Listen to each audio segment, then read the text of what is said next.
नमस्कार।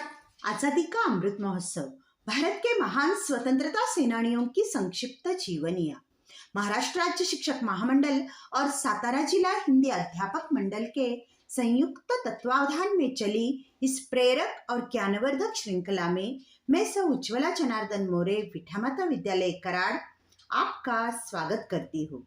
हमारे पितामह श्रीमान ताका सूर्यवंशी सर जी के मार्गदर्शन में चली इस श्रृंखला में आपका तहे दिल से स्वागत है। आज इसकी 82वीं कड़ी में हम बिपिन चंद्र पाल जी के बारे में जानेंगे। दास्यता मानवीय आत्मा के विरुद्ध है। दास्यता मानवीय आत्मा के विरुद्ध है। भगवान ने समस्त प्राणियों को स्वतंत्र बनाया है। ऐसे विचार रखने वाले बिपिन चंद्र पाल एक भारतीय स्वतंत्रता सेनानी तथा भारत में क्रांतिकारी विचारों के जनक थे। भारतीय स्वाधीनता आंदोलन की रूपरेखा तैयार करने में प्रमुख भूमिका निभाने वाले लाल बाल पाल की तिकड़ी में से एक बिपिन चंद्र पाल राष्ट्रवादी नेता होने के साथ साथ शिक्षक, पत्रकार, लेखक और वक्ता भी थे और उन्हें भारत में क्रांतिकारी विचारों के जनक भी माना जाता है।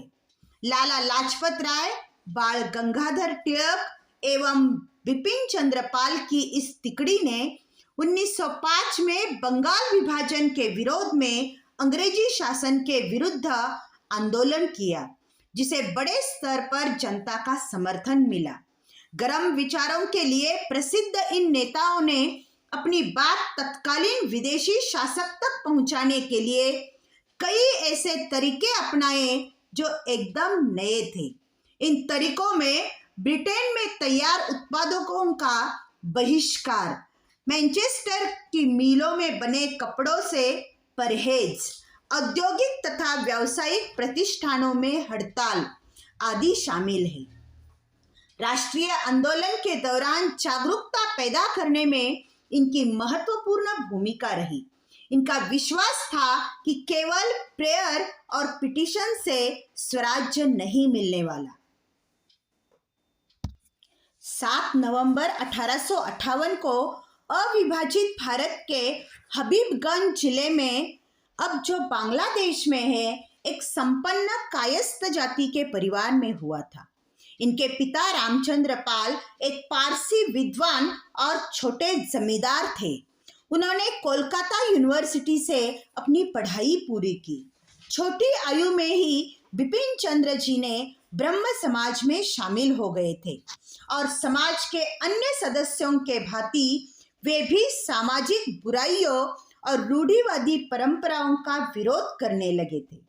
उन्होंने अपने से ऊंची जाति वाली विधवा से विवाह किया, जिसके पश्चात उन्हें अपने परिवार से नाता तोड़ना पड़ा।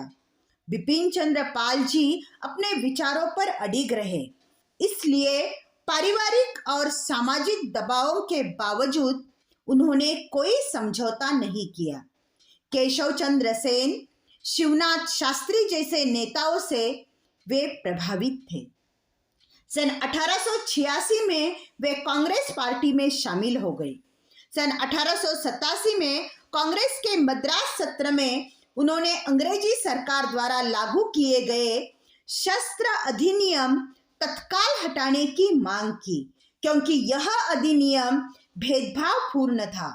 वे मशहूर लाल बाल तिकड़ी का हिस्सा थे। इन तीनों ने क्रांतिकारी भावनाओं को हवा दी और खुद भी क्रांतिकारी गतिविधियों में भाग लिया। बिपिन चंद्र पाल जी और अरविंद घोष जी ने एक ऐसे राष्ट्रवाद का प्रवर्तन किया जिसके आदर्श थे पूर्ण स्वराज्य, स्वदेशी विदेशी वस्तुओं का बहिष्कार और राष्ट्रीय शिक्षा। इन कार्यक्रमों के माध्यम से राष्ट्रीय आंदोलन को आगे बढ़ाया। उनका मानना था कि ऐसा करने से गरीबी और बेरोजगारी दूर होगी। उनका मानना था कि विनती और असहयोग जैसे हथियारों से विदेशी ताकत को पराजित नहीं किया जा सकता है। इसी कारण अपने जीवन के अंतिम कुछ सालों में वे कांग्रेस से भी अलग हो गए थे।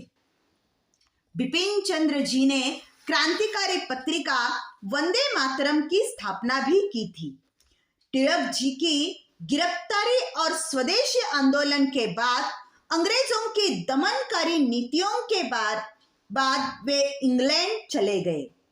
वहां जाकर वे क्रांतिकारी विचारधारा वाले इंडिया हाउस से जुड़ गए और स्वराज्य पत्रिका का प्रकाशन भी उन्होंने प्रारंभ कर दिया। जब क्रांतिकारी मदन लाल धिंगरा जी ने सन 1909 में कर्जन वाइली की हत्या कर दी, तब स्वराज्य का प्रकाशन बंद कर दिया गया और लंदन में उन्हें बहुत परेशानियों का सामना करना पड़ा था। इस घटना के बाद बिपिन चंद्र पाल जी ने अपने आप को उग्र विचारधारा से अलग कर दिया था। वंदे मातरम राजद्रोह मामले में उन्होंने अरविंद घोष के खिलाफ गवाही देने से साफ इनकार कर दिया, जिसके कारण उन्हें 6 महीने की सजा हुई थी।